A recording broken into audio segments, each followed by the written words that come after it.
the most interesting thing I could do to start would be to say, why did I write this book?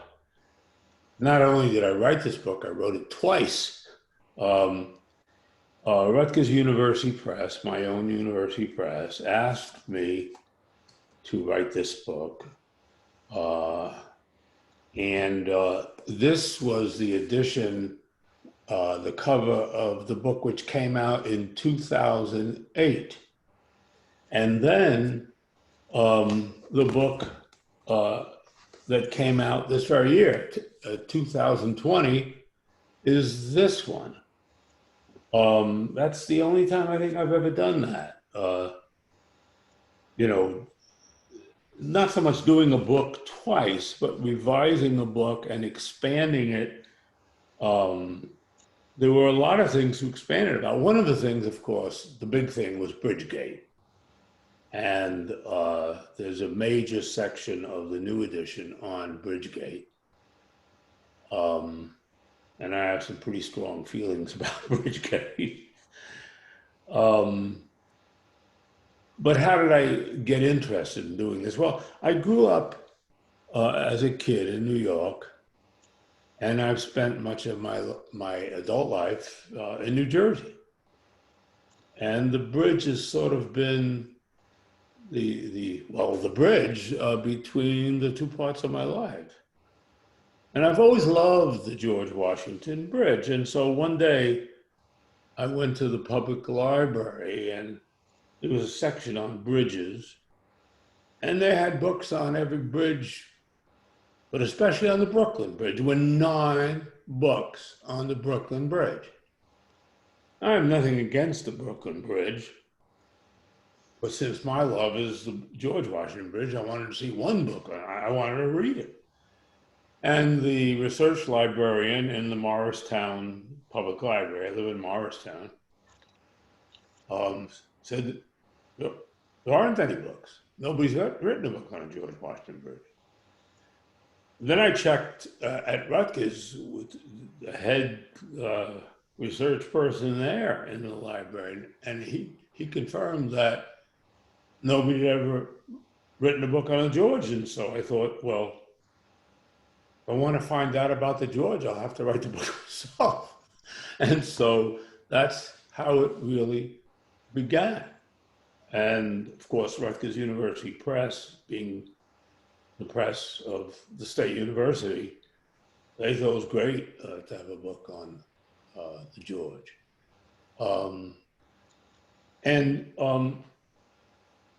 I'd always thought the George was very beautiful, and I was getting very tired of these books on the Brooklyn and these books that were saying that Brooklyn and this, Brooklyn and Brooklyn, any commercial. I mean, New York being the media capital of the world, every commercial practically was having the Brooklyn Bridge. Never the George.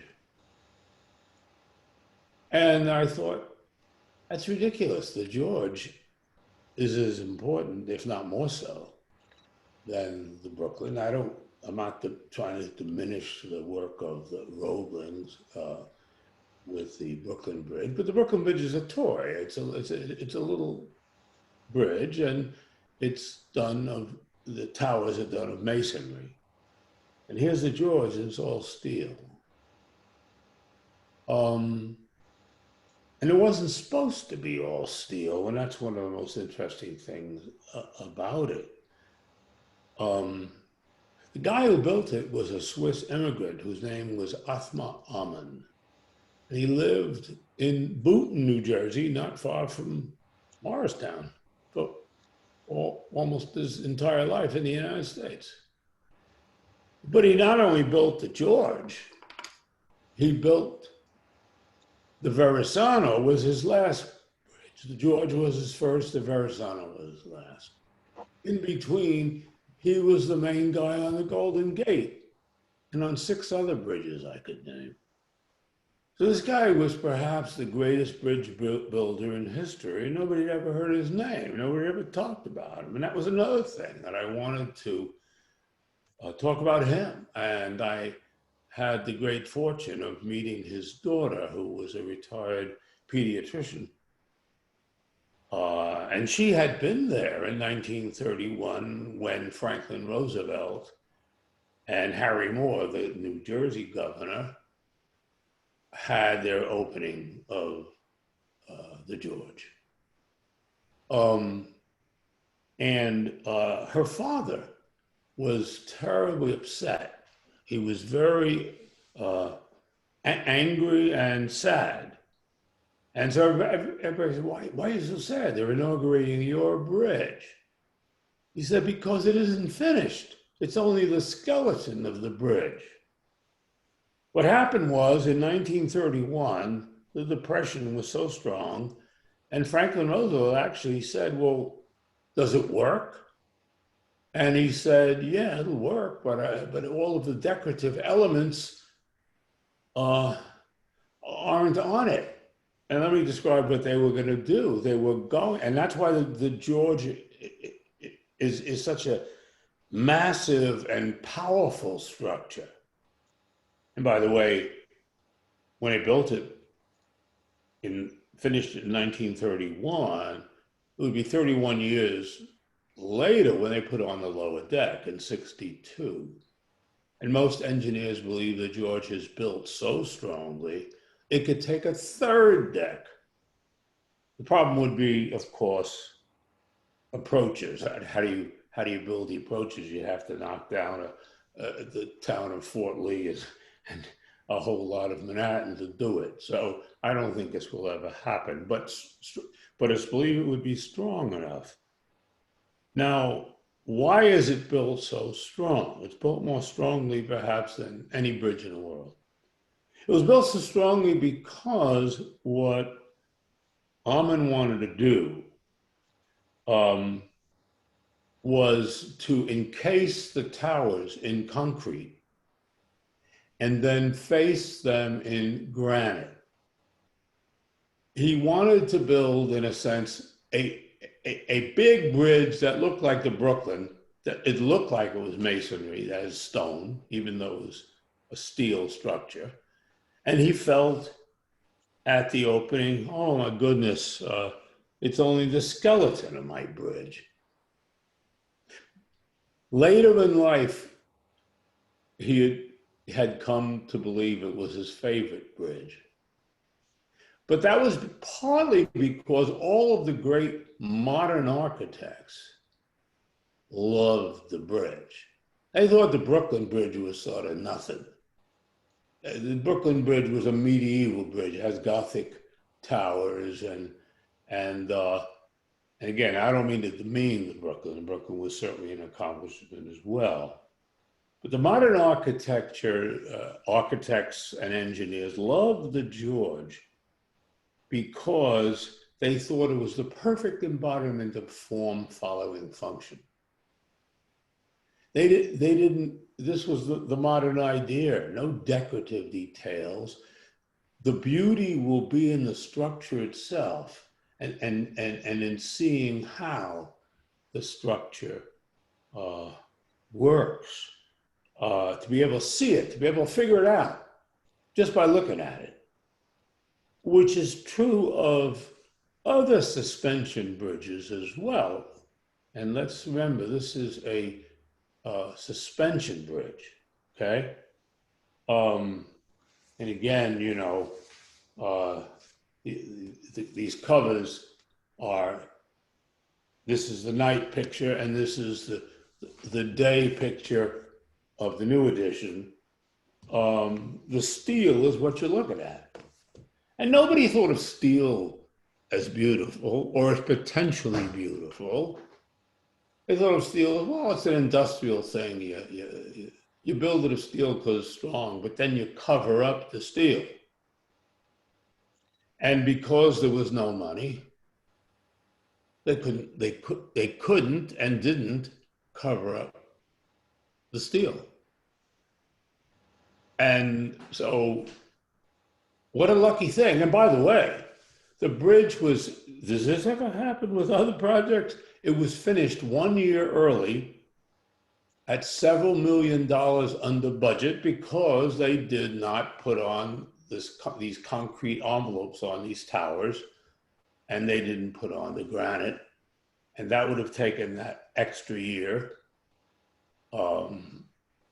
And tell you the truth, there's a part of me that wishes that for some reason they had to take another year, even though I love the bridge the way it is, because 1932 would have been the 200th anniversary of George Washington's birth. And so it would have been a really much bigger national thing. Wow, it's George Washington's 200th anniversary of his birth. 1932 would have been if they'd taken one more year, let's say. Now, I talked about suspension bridges. Let me give you an example of what do I mean by a suspension bridge. Maybe the best thing we could do is talk about, say, a clothesline. Let's say you want to hang out wet wash outside. So you have to have a pole over here and you have to have a pole over here. And then you run a rope between them, right? And everything's okay until you put the wet wash on it. And when you put the wet wash on it, what would happen? The two poles would just collapse inward, would they not? So what do? You've got to stake those poles. From here down, and from here down, you've got to stake them.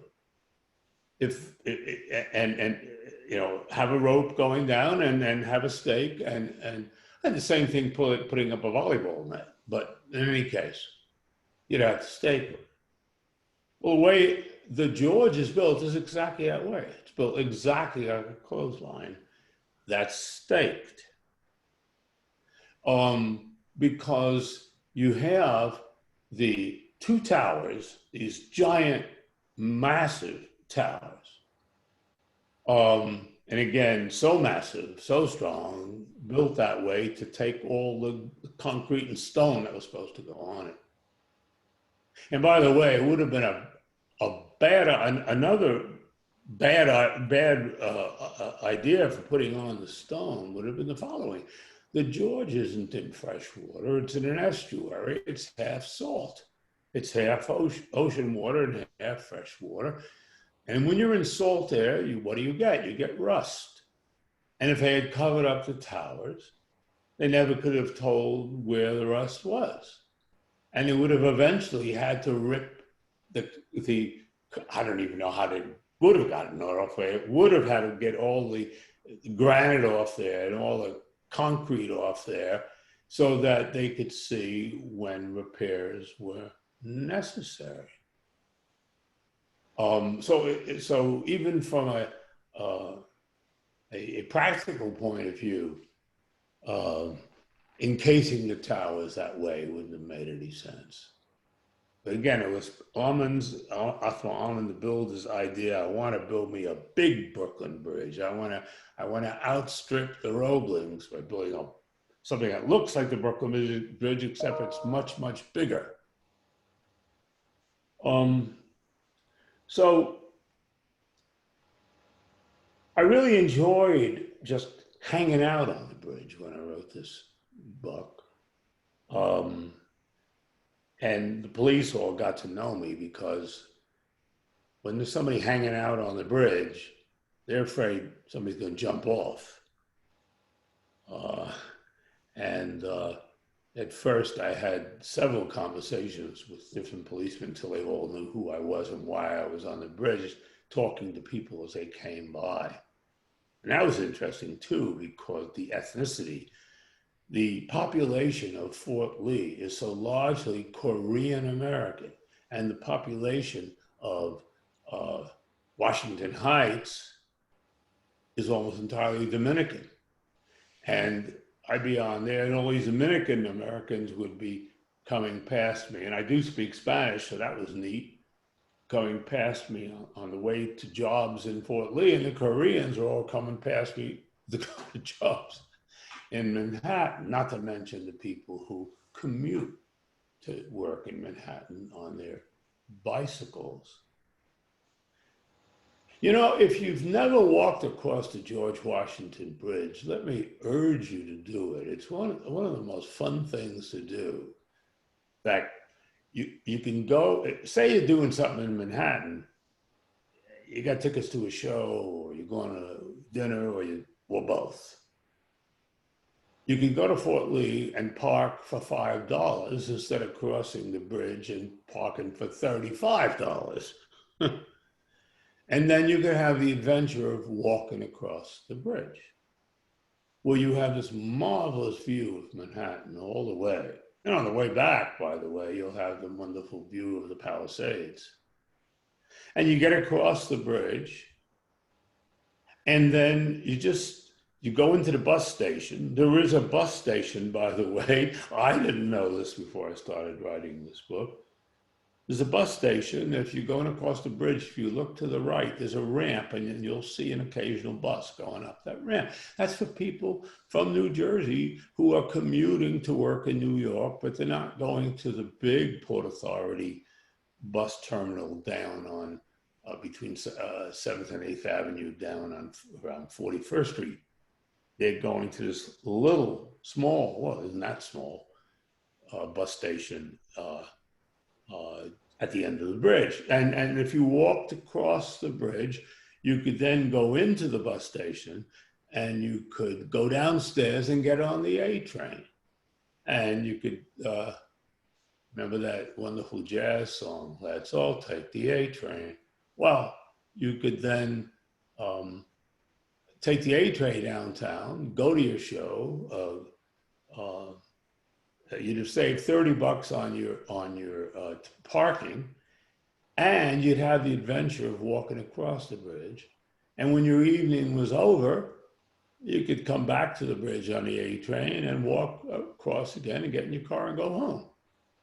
I've done that several times. It's great fun. It's the best way to go to Manhattan is to park in Fort Lee and walk across the bridge. Really, really great fun. So writing this book was simply a great pleasure for me. It was very personal for me. I came to really love the towers in particular. And I asked a guy named Bob Durando, who was then the executive director of the bridge, how do you get up in the towers? Well, I discovered there are elevators in the towers. I hadn't known that. I suspect any of us driving across don't see these elevators, but each tower has elevators that will take you all the way to the top, all the way to the bottom. And so he took me up to the top and to the bottom of the West Tower, the New Jersey Tower, which is, I'm proud to say, as a New Jersey, in the tower in which the American flag is stored in the tower itself, up on the top of the arch. And it takes 14 men, mostly engineers, on major American holidays to bring that down and maneuver it in such a way that that flag, which is the largest free-flying American flag that we have in this country. And so I got to the top of the West Tower that way in the elevator. And then I said to the people at the bridge, you know, I want to get to the top of the East Tower too. And they said, well, they're both the same. I said, well, I don't know that. I can't tell a reader they're both the same until I've seen them. They're both the same. So I said, okay, well, we'll arrange it, but they're both the same. Well, they're not both the same, by the way, because on the top of the West Tower, there are these peregrine falcons. And the George Washington Bridge has an agreement with the Audubon Society, okay? And these peregrine, you get to the very, very top, it's like a tennis court up there, because that's where the two parts of the bridge come together. And it's about the size of a large tennis court and its surrounds up there. And you're looking down on a world that you don't quite believe is real because it's so small that it looks like a diorama. You're 604 feet up in the air. And so it's not scary to be up there because it doesn't look real. And these falcons are great because they would tell me they were in their nests and they were looking at me very nastily. Oh, gee, one of these flies at me right now. What am I supposed to do? I'm on top of the bridge. I'm afraid of falling off the bridge. I was told that, and perhaps some of you have witnessed this, that if you're in Manhattan, one of these peregrine falcons, when it's hungry or wants to feed its young, will swoop down over Manhattan from the West Tower, and they're so fast, and pick off a pigeon, and they're like a rifle shot. I mean, they're that fast, and it's so quick, and bam! I got the pigeon, and he carried a pigeon up there, and the peregrines and their young eat the pigeon because right in front of their nests were huge piles of pigeon bones.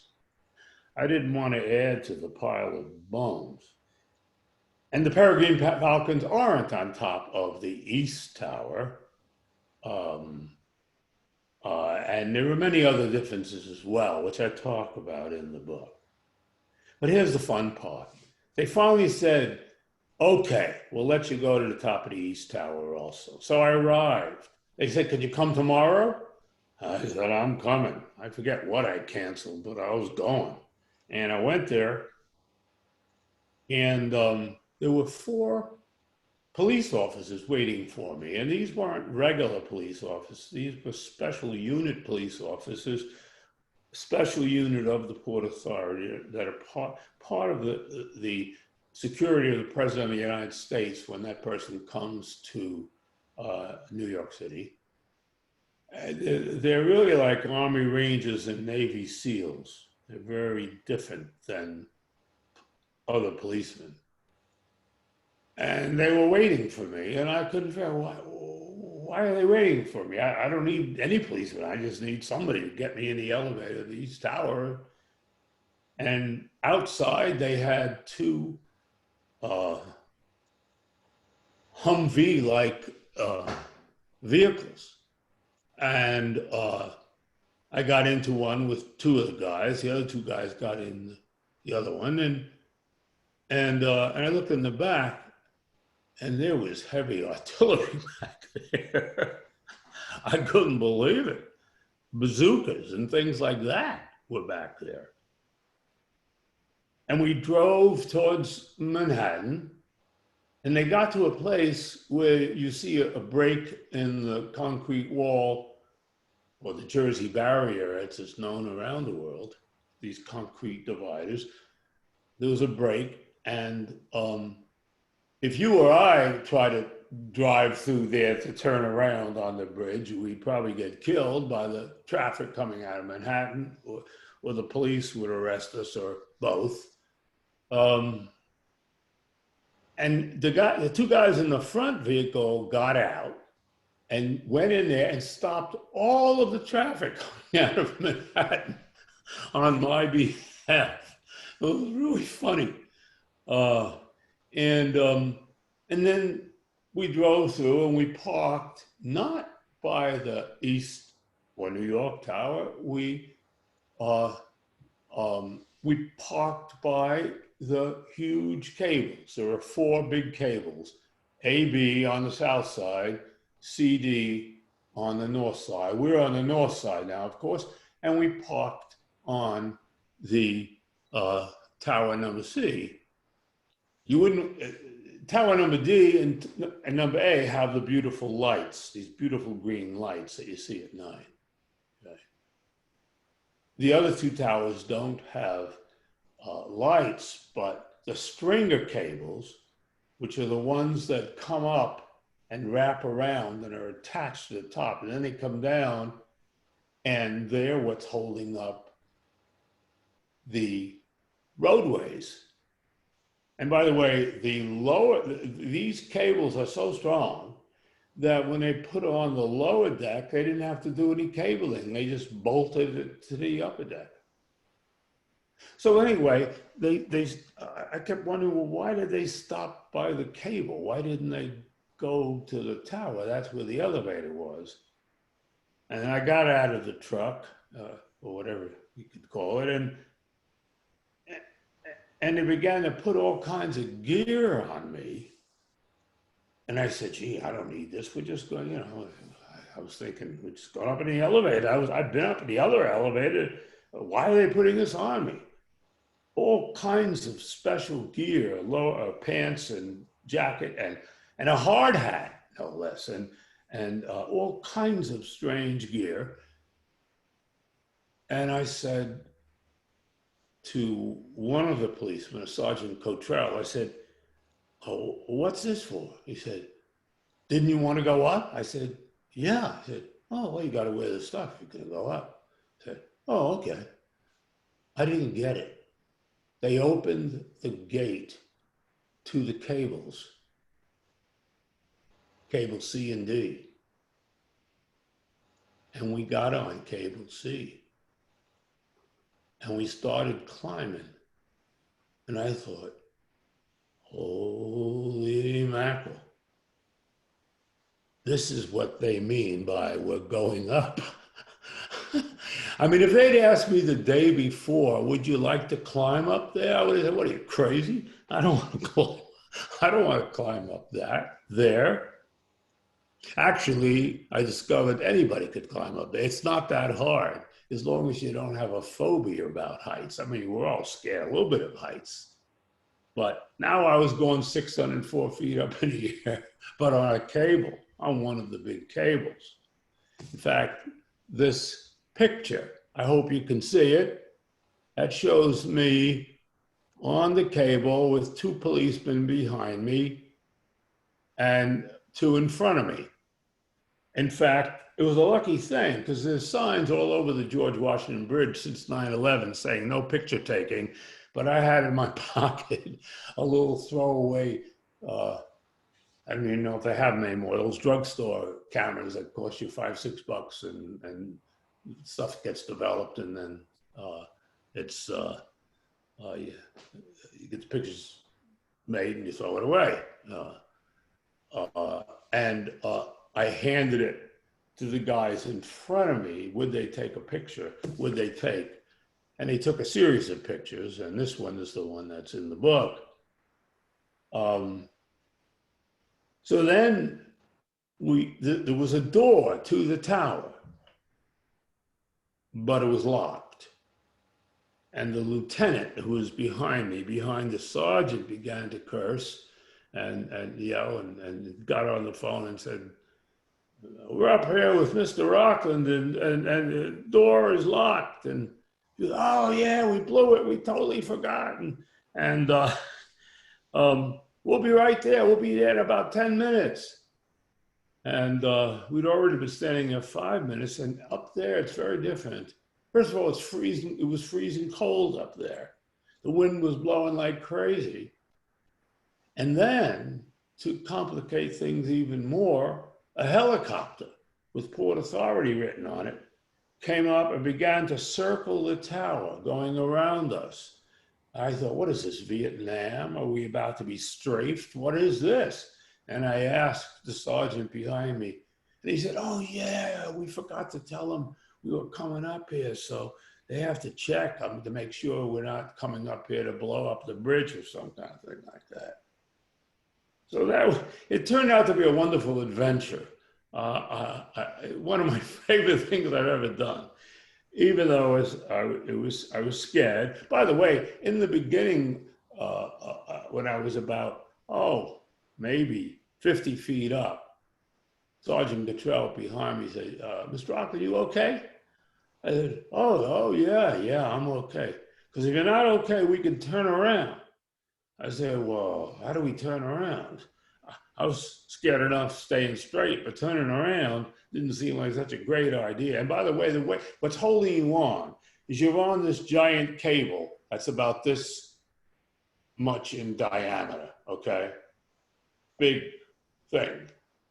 And then running alongside it are little cables that are about 7/8 of an inch. And you're wearing ropes that have brass hooks on them, and you're hooked on to those little cables, right and left. And it's okay, except every time you get to a place where the stringers are attached, they're held up by stanchions. And there you have to unhook and go on the other side of the stanchions. And the sergeant said to me, "One at a time, Mr. Rockland, one at a time." Yeah. I mean, when I was down below and he said, "You okay?" I said, "Yeah." He said, "You sure you don't want to turn around?" I didn't want to turn around, because how do you turn around? You have to unhook to turn around. That seemed more terrifying than just continuing up. Now this helicopter was scaring the heck out of us. And then we heard a siren, and way, way below there was a police car racing across the bridge.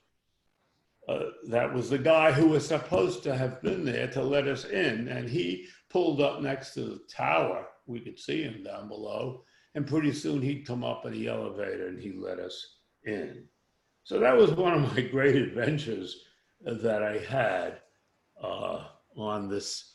I had many adventures, but this one I remembered particularly. You know, Bergen County, we might say a little something about Bergen County. Before the bridge was built, hard to believe, Bergen County was entirely rural. Indeed, it was the #1 agricultural county in New Jersey. It was the county that really gave New Jersey the name the Garden State more than any other. It was farms, nothing but farms.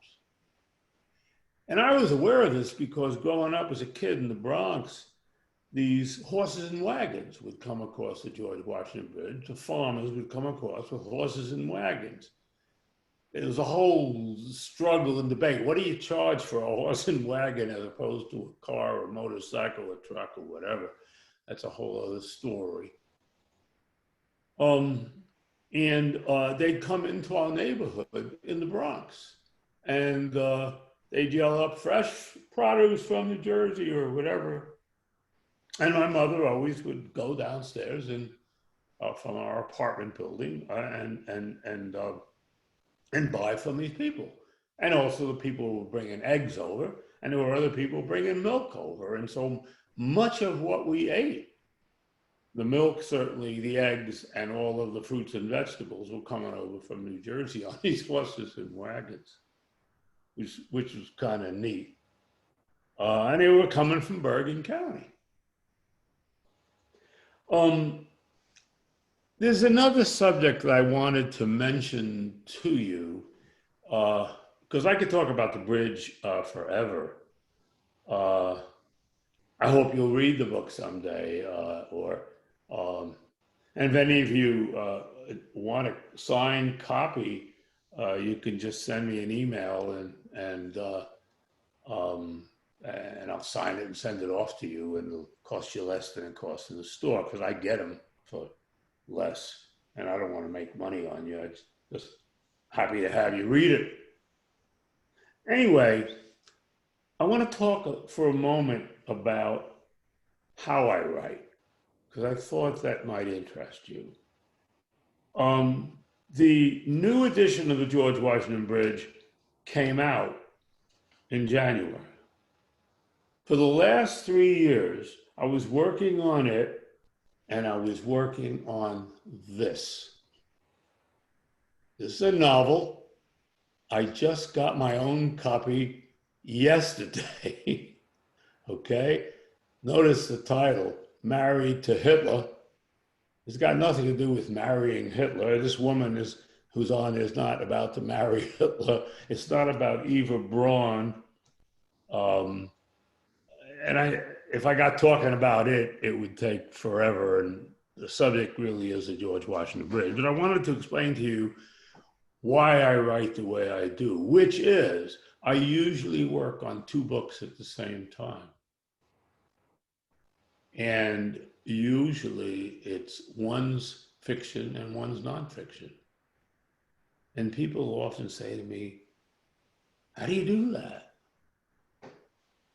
My answer is, how do I not do that? Because that's what works for me. I don't necessarily recommend it to anybody else.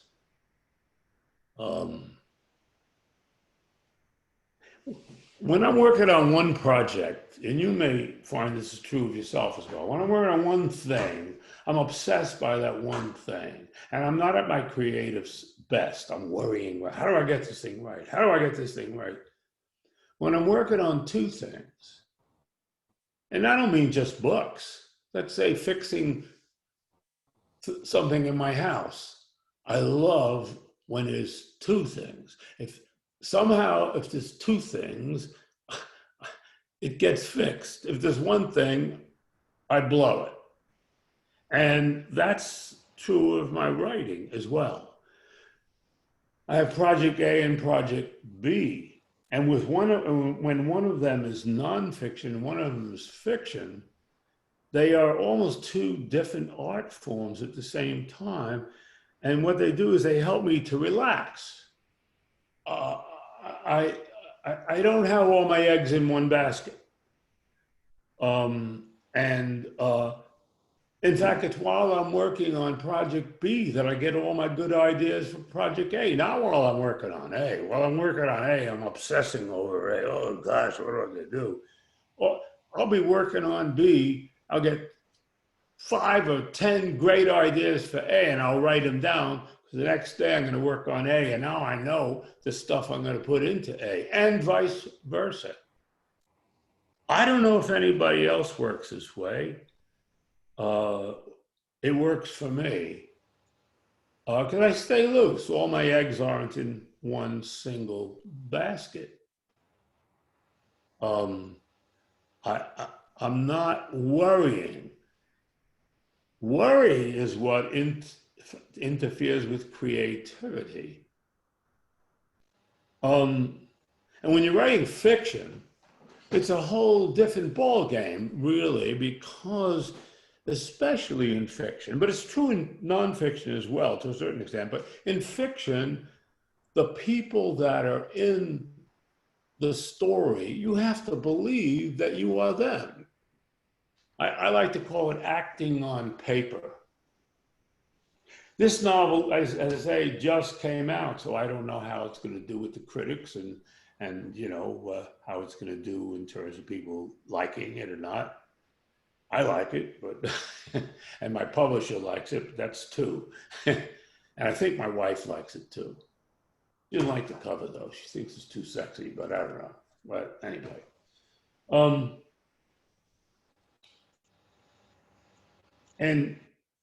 So in my very first novel, which was called A Bliss Case, it was about a Rutgers professor, although it was not autobiographical in any way.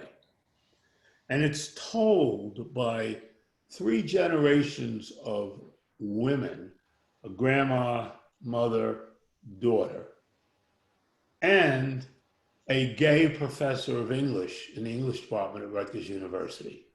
I'm not a woman, I'm not gay.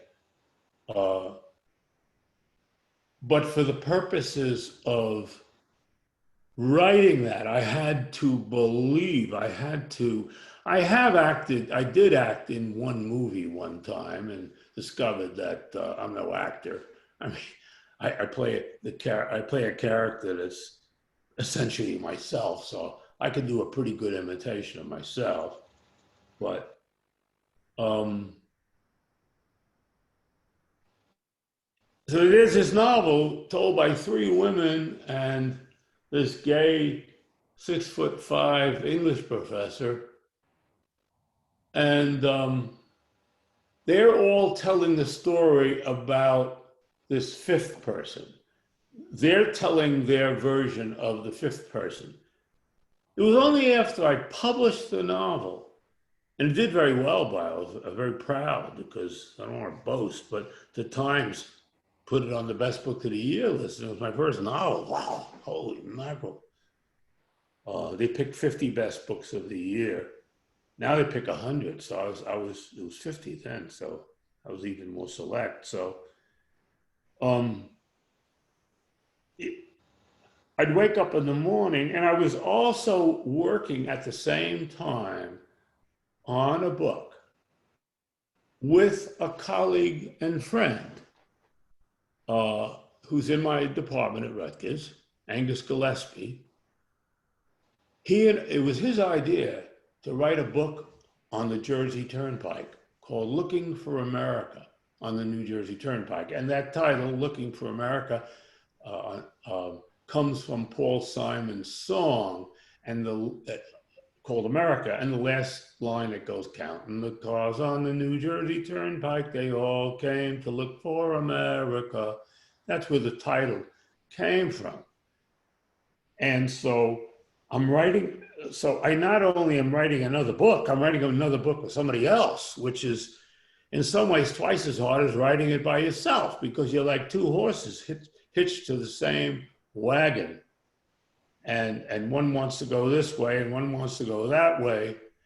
And my early career was in the diplomatic service. Before I came to Rutgers, I served as cultural attaché in various Spanish-speaking countries overseas. Wow. I used more diplomacy in writing that book with somebody else than I ever used when I was a diplomat. I wrote another book also. There were two of my books. I've written 16 books, and two of them, one was written with my friend and the other one was written with my wife. And I never use my diplomatic skills, such as they may be, as much as I did writing a book with somebody else. I do not recommend it. He's a very good friend of mine, and I'm very proud that we're still very good friends. And I'm also very proud that, if anything, my wife and I writing the other book together, well, there were moments that were tough, but that basically it's fun that we did it together, and we feel really proud that we did it together, and sort of it gave us our relationship something rather than taking it away. So, but the whole thing again about fiction is, can you act on paper? As I said, I once acted in one movie, and as you were told before, there was the Meryl Streep movie Made in My House, and I was involved in another movie many years ago when I was cultural attaché in Madrid, Spain. Dr. Zhivago was made. Those of you who've ever seen Dr. Zhivago, the little boy, Sasha, Omar Sharif's father, Geraldine Chaplin's mother, little Sasha is my son. So these were my experiences with major Hollywood films, my house and my son. And I came to love movies and to appreciate how brilliant a great movie is and the talent that, et cetera, goes into it. Well, I want to say one more thing, and then let's take some comments or questions, because I could go on for hours. One of the things that I discuss in the new book, the new version of the George Washington Bridge book, and by the way, again, the subtitle, Poetry and Steel. It's almost as if for most of us, poetry and steel are anathema to each other. They are opposites, but the whole book is about finding the poetry in steel, if you will. And one of the stories that I told in the book, I think and hope, did some good. You may remember the name of a student at Rutgers. Oh, this has got to be 8-9 years ago already, whose name was Tyler Clement. He was a freshman in his third week of school, he had a roommate who realized he was gay and then began picking on him and trying to film him and just really, um, really cruel stuff. And so Tyler went to the George Washington Bridge and jumped off and died, as everybody does who jumps off the George Washington Bridge, except for one person. Because Newton's law, the apple falling from the tree, you're going faster and faster as you get when you go off the bridge. And all it is 225 feet from the upper deck of upper roadway. And of course, when we climbed it, we were going to 604. But anyway, so there you are. And as you're coming down, if you've jumped off, you're going faster and faster and faster and faster and faster. And in just that 225 feet, by the time you hit the water, you're going so fast that you hit concrete, not water. The water, you think, hey, you're jumping in water. Why does the water kill you? Well, because going that fast, if you going that fast and hitting water, it's like hitting concrete. And I felt very good telling that story in the new edition of the book because I'd like to believe that Tyler Clement didn't die in vain because the whole story, and you may remember it, it became a worldwide story. And I think it really helped a lot of people to believe that whatever your sexual orientation is, as long as you're not molesting children or something, it's okay. And one sexual orientation isn't better than another. It's just different. Just like we're all different. Like we have different races, and we have different religions, we have variety, diversity. And that's true in sexuality as well. And so, as I said, I'd like to believe that Tyler didn't die in vain. And his story became a worldwide story on gay bullying. And I think we've made a lot of progress in that area. We got a ways to go yet. You know, it's interesting when you're in a place like Rutgers, you have gay students and you have gay professors and they're just people, you know. Who the heck cares what somebody else's sexual orientation is? I don't care. It's like, it's nice. And I wish the whole world were that way. And that's the way it is mostly in the university, not obviously in the case of poor Tyler, whose roommate in just a couple of weeks was driving him crazy. And he preferred to die than put up with any more. It's really a terribly tragic thing. Well, let's see what any questions or comments you have, because I could go on about the bridge until the cows come home. Let's see do we have any questions or comments? At this point, I'll unmute you. So if you wanted to speak up and ask a question, you are welcome to.